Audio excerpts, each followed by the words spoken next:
Welcome back, friends. In this lecture and the next two, I'd like to define a few key words. And it's important that we have a common understanding about these words because we're going to use them as we go through the course. The first one, of course, is strategy. Let's define that. And the next is culture and then capabilities. Those three words sort of wrap the whole course.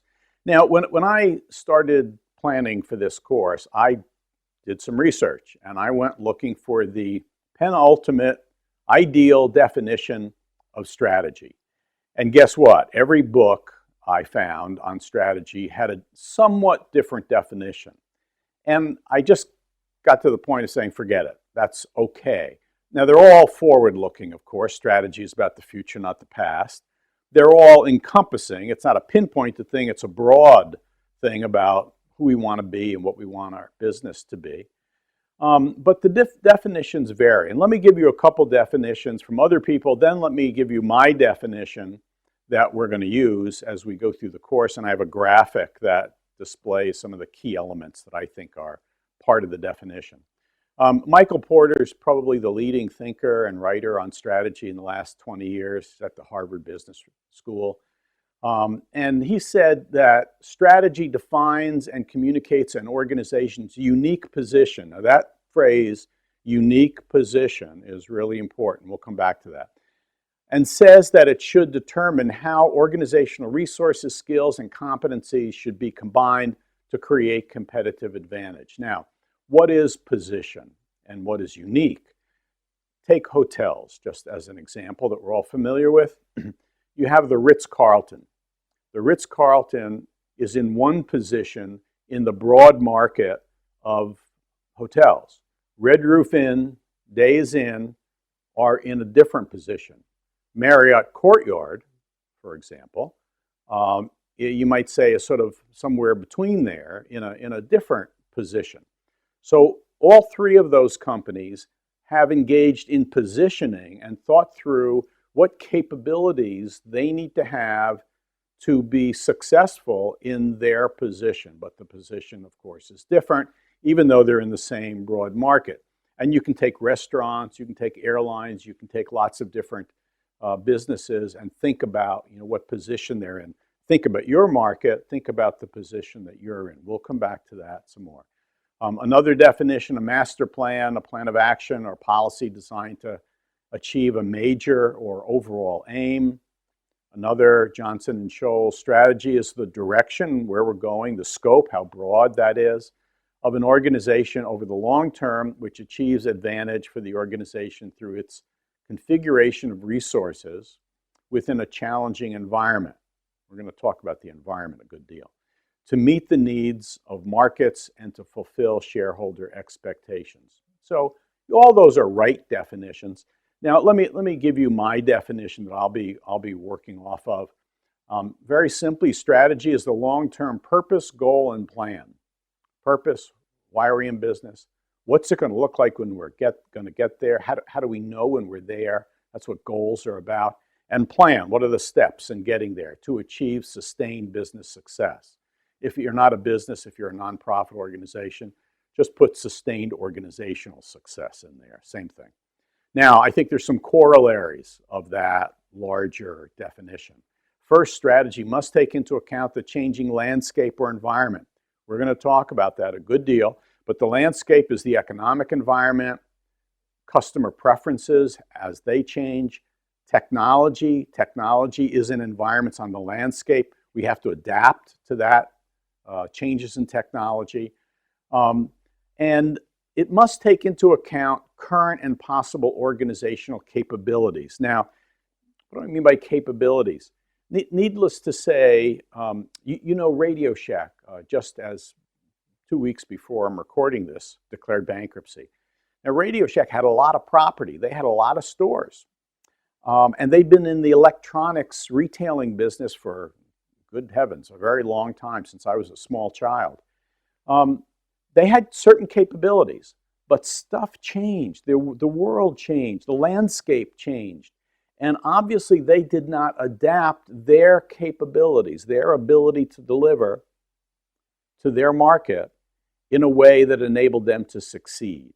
So failure of adaptation to the environment leads to failure.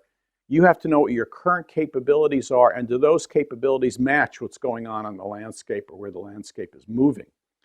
Strategy must recognize threats and opportunities. What's competition doing? How new technology or new markets create opportunities. All good strategy exploits opportunities. And a good strategy must execute. There are too many strategic wishes as opposed to strategic plans. Companies saying we want to be here, but they don't really have defined what capabilities they need to have in order to get there.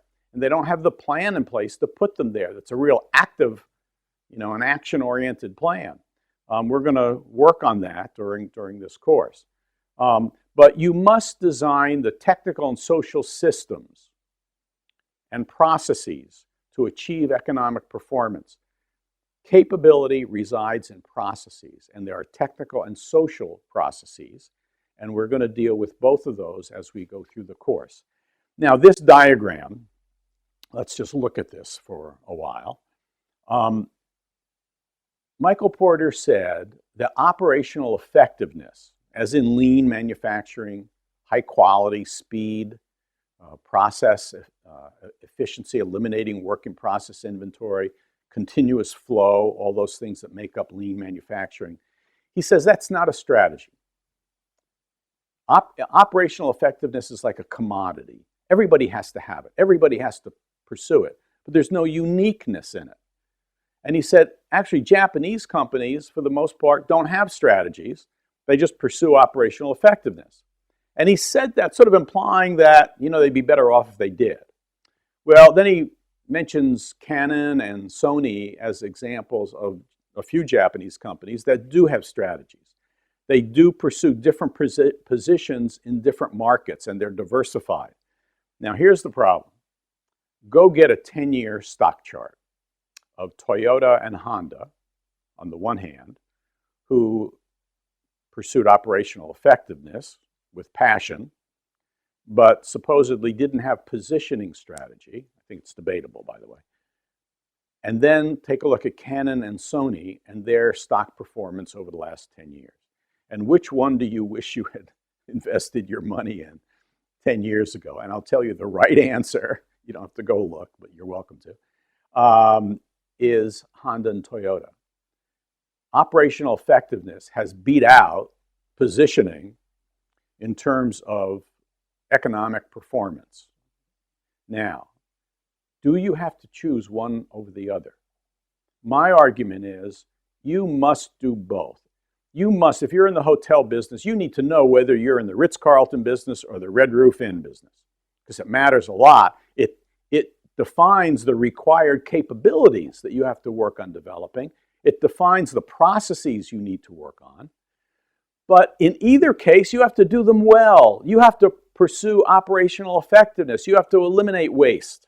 You have to eliminate unnecessary costs in either of those positions. And you have to provide the world's best service, even if you're the Red Roof Inn. You have to provide the world's best service relative to others in that marketplace. So I would argue, don't choose positioning, strategic positioning, as opposed to operational effectiveness. I would argue that you must pursue both.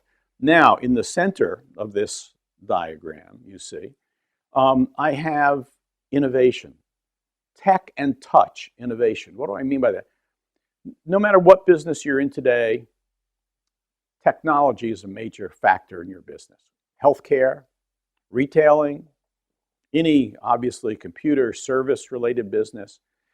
You must employ technology and you must innovate. If you're going to be the world's leader in your marketplace, yes, you must pursue quality management, doing it right, the first time, and eliminating redo loops and all that stuff.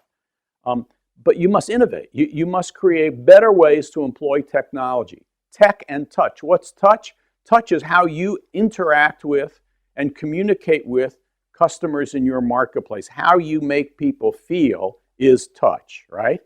And you must have both good technology and you must have good touch. And the innovation in both is both in process, how you do things, and in product or service. So innovation is in the center, and both pursuing positioning, market position, and operational effectiveness both require innovation. And you have to be good at innovation. Now, the center of this whole diagram is whole system architecture. And we're going to talk about that a good bit. I want to give you a process for designing your processes, creating capabilities within your organization. You can't just talk about it and say we want to do it. You have to have a plan to design it. And you have to engage your people in the design and execution, implementation of that plan. So that's what whole system architecture is. And that will result in organizational capabilities. And that results in customer preference. And that results in brand equity, which is money in the bank. That makes sense? That's my view of strategy. It's all these components. And you don't have to choose them. Choose among them. I believe you have to pursue all of them. So we'll do that as we go through the course. Next, let's talk about what is culture. It's important we have a common understanding about that too. Thanks.